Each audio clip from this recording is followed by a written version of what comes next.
Hello DP community, and welcome back to Inner Space 2. This is the continuation of 2020's episode 1, so yeah, it's been a while. But I hope you're ready to continue, because I'm again counting on your participation and ideas to create the same level of magic and satisfaction I felt when we wrapped the first Inner Space series.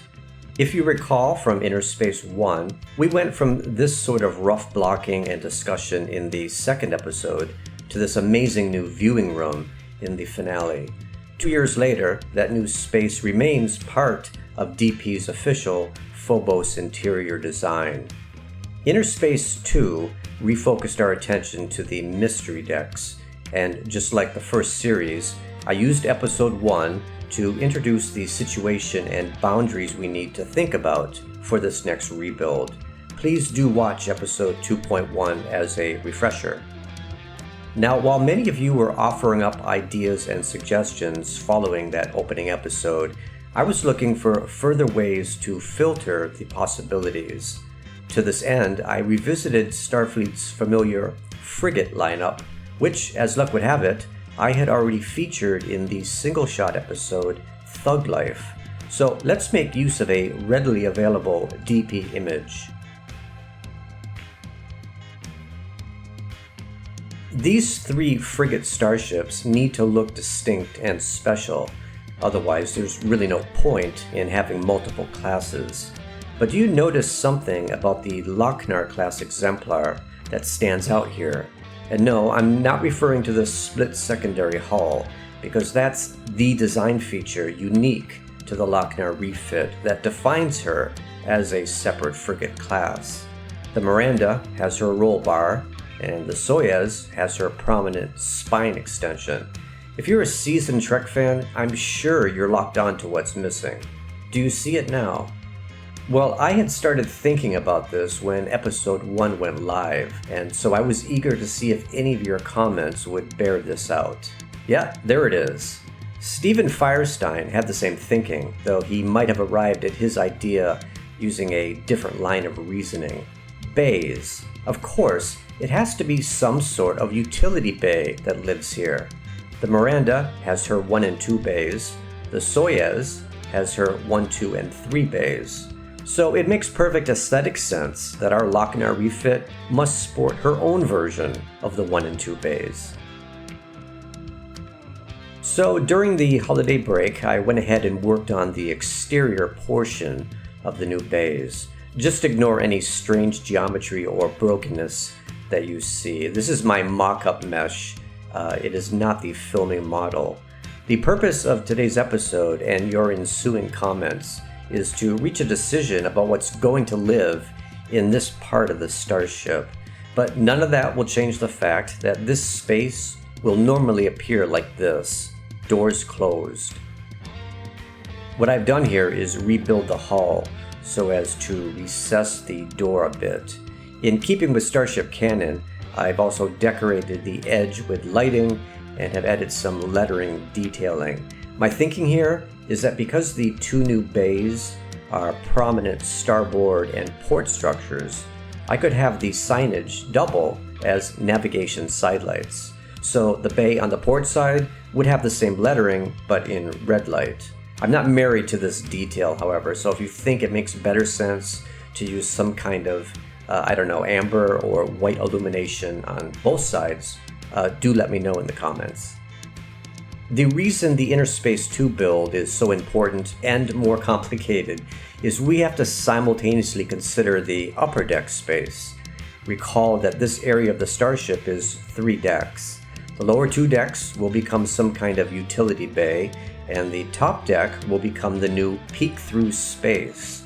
Whatever we build here will likely have new window configurations and will provide a new source of interior detail to the camera, much like the officer's lounge, the E-lounge, and the viewing room. One issue you need to factor is whether the upper deck space has any functional connection to the bay space. It doesn't have to.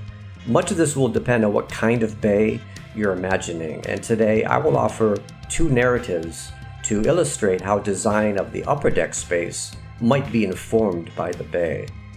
I'm now going to offer some seeds. You're going to supply the soil and the fertilizer, and in episode 3, we'll see what grew from today's discussion.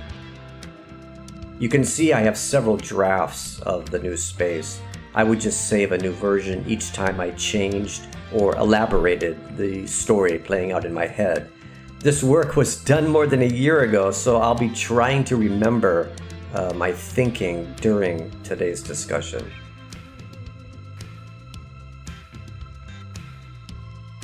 Alright, we are back in Lightwave Modeler. So let's open up our first project.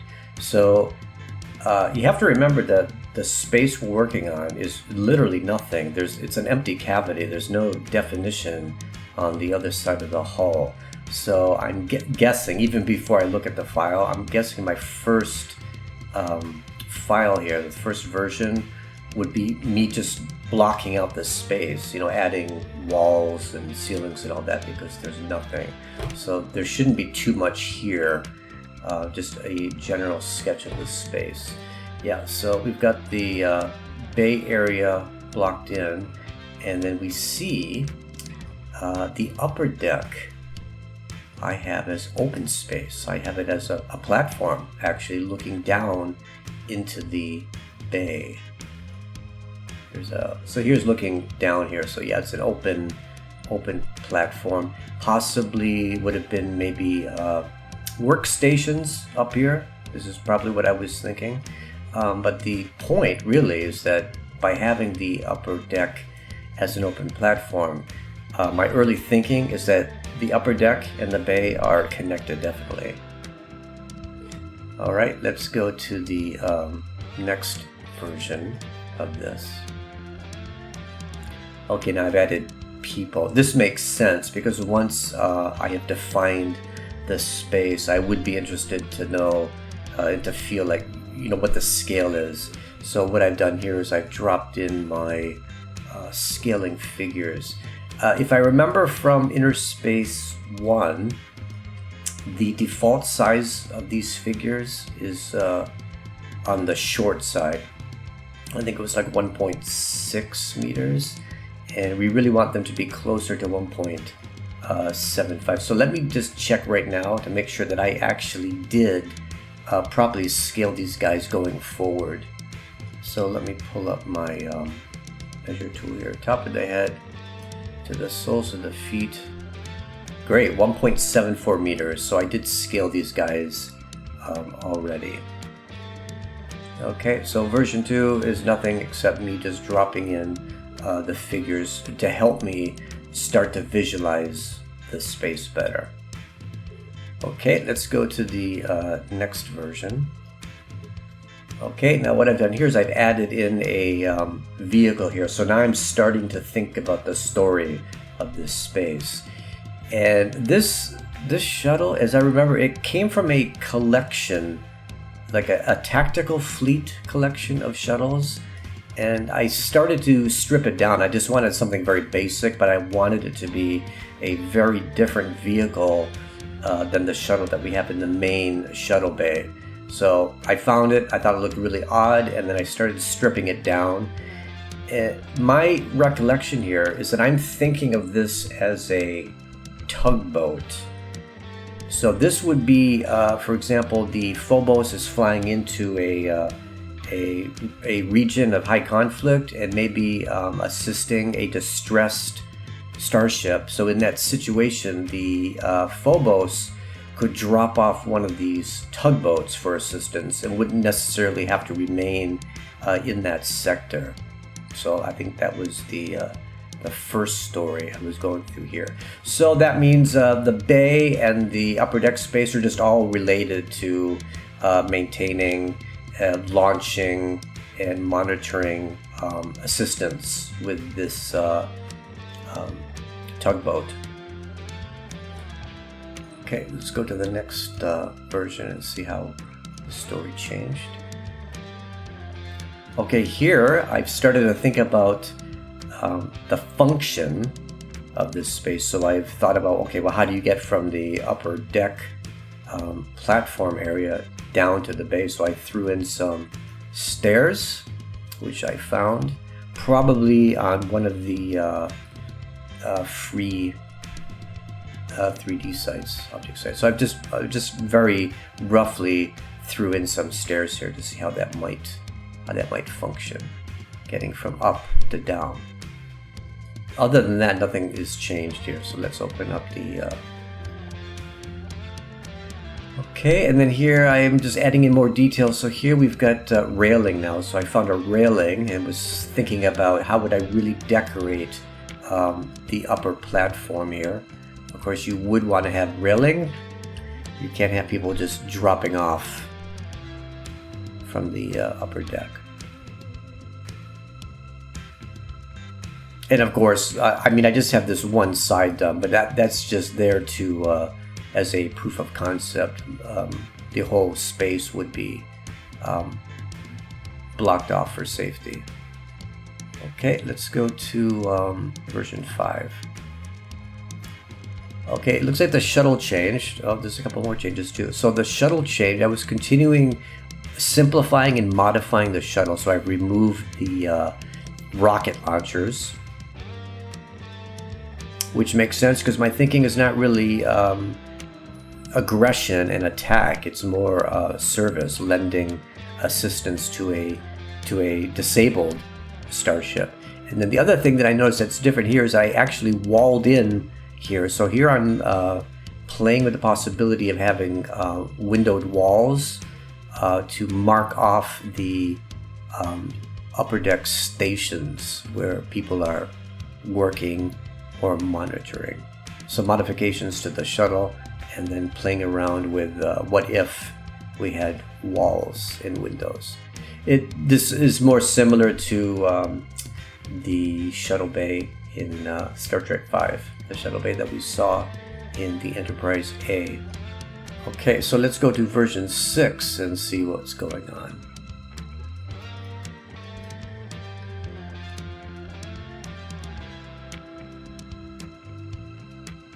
Version 6 I checked, and it does not differ from 5. The only difference is I recentered the object to make work easier on it. So there's actually no structural change. So I'm going to jump to version 7 here.